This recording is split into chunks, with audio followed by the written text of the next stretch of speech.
self-sacrificing, watching our moms go without. Yeah. Because part of it is like, we're not filthy rich here in the South either. And so it's like moms go without all the time.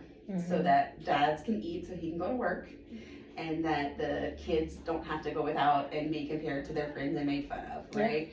And so we watch our parents do that, our moms, and they watch their moms and their moms, and so it's like a generational thing. And so it's like, I'm married into a very Cajun family, and they are very much about that. My sister-in-law is completely self-sacrificing victim mentality. My mother-in-law, completely self-sacrificing victim mentality. And so it's expected of me to be the same way. Not about my husband, but of them. Yeah, you know? Those female roles. Like, you're not a tough, badass Southern woman if you can't do those things. Yeah. You know, it's like they identify as this, like, you know, the thing. And I just wasn't raised. I mean, I did to an extent see that, especially with my mom's mom, because she got married really young. But like, I don't think my mom liked watching her mother like that. So my mom always told us, like, you can be more than a housewife. No, I did see her self-sacrifice a lot. Yeah. You know, not to contradict myself, I did see her self-sacrifice a lot. She didn't start moving into a career until her youngest, started school, and then by that time she died 2 years later. You know, and so it's like she literally gave up her entire life for us, right? To be a mother. And I know part of that was a goal for her. She wanted to be a mother. That's something she always wanted. Yeah. But I also know she wanted to have a career, and she never got to have that. And so I think that you know, seeing, you know, these people be like, I wasn't raised to marry a rich oil field worker and be a housewife, whereas they were. Yeah.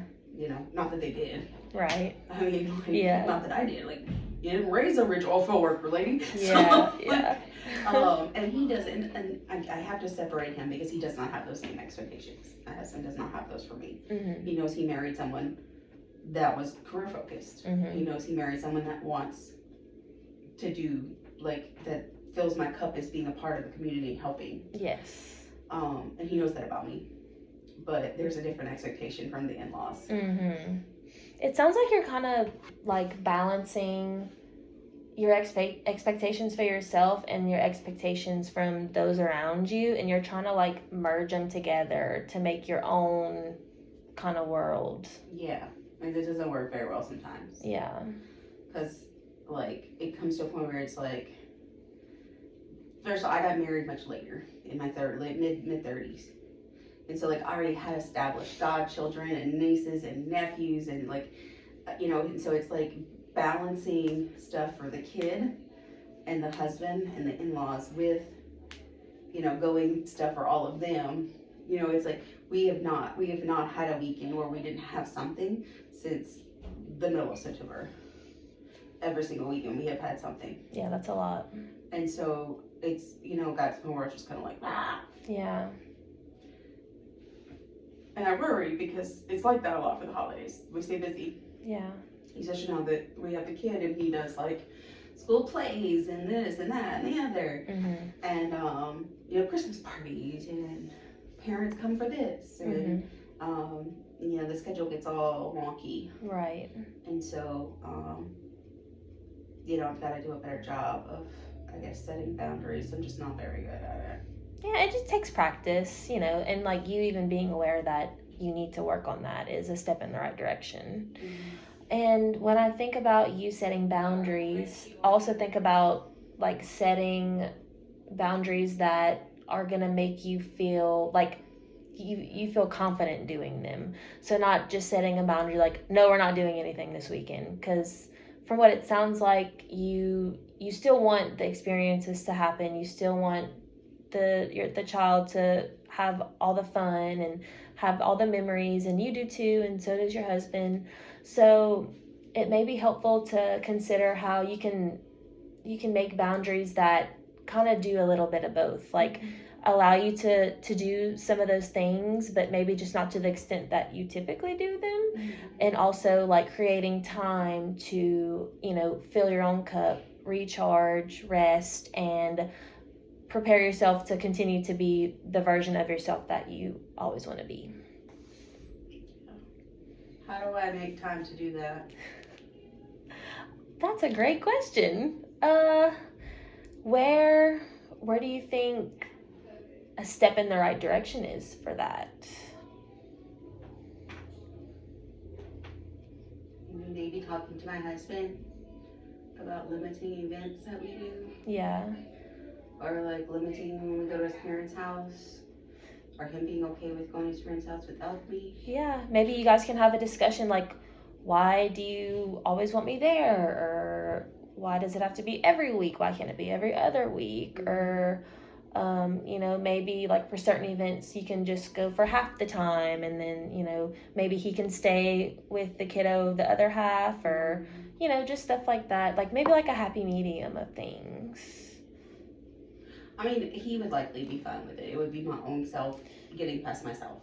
Mm-hmm. Because in my head I would be like, well, I'm keeping him from his family, and I'm keeping the kid from his grandparents, and I'm this and I'm that, and he would probably be completely fine with it because he's that laid back. Right. But it's your own kind of mindset about those things. It's those shoulds, Mm-hmm.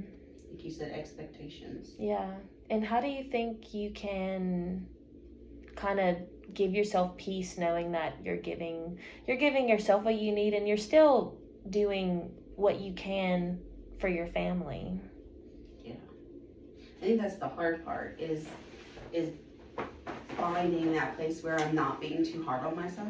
Mm-hmm. Like recognizing, because it's like, I like to think that I can do it all. Yeah. I like to think that I can, work full time and do stuff every weekend and give up, I know it's not realistic to say I can give 100% of myself, but I would like to think that I could do it all. Mm-hmm. That I'm self-aware enough to know that I can't, because then I get snippy and miss church, and or these events end up not fun.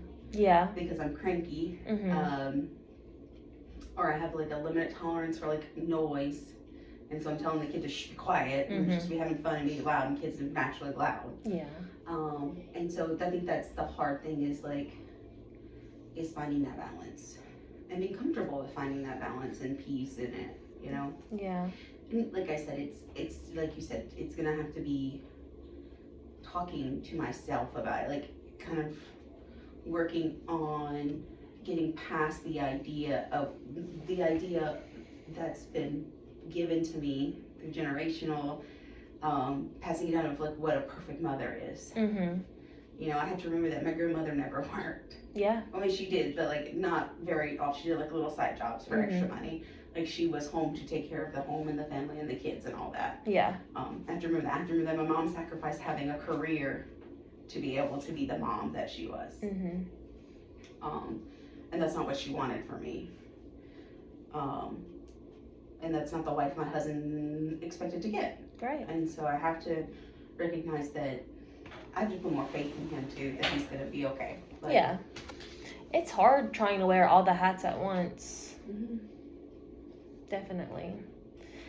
And it may also help like having those conversations about those worries you have when you do set those boundaries, like, oh, they think I'm taking them away from the family, or whatever those fears are, and confirming that what you're thinking is probably not what's actually going on. Like, hey, do you feel this type of way about me leaving early, or do you feel like you're not having as good of a time because I'm not there?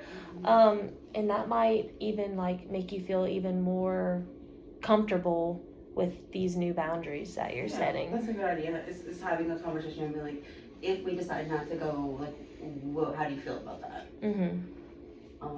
This is the insecurity I'm having about it. Yeah, just kind of even just saying it out loud sometimes makes you feel a little bit better, because like they know how you're feeling, and it's just like no longer like a worry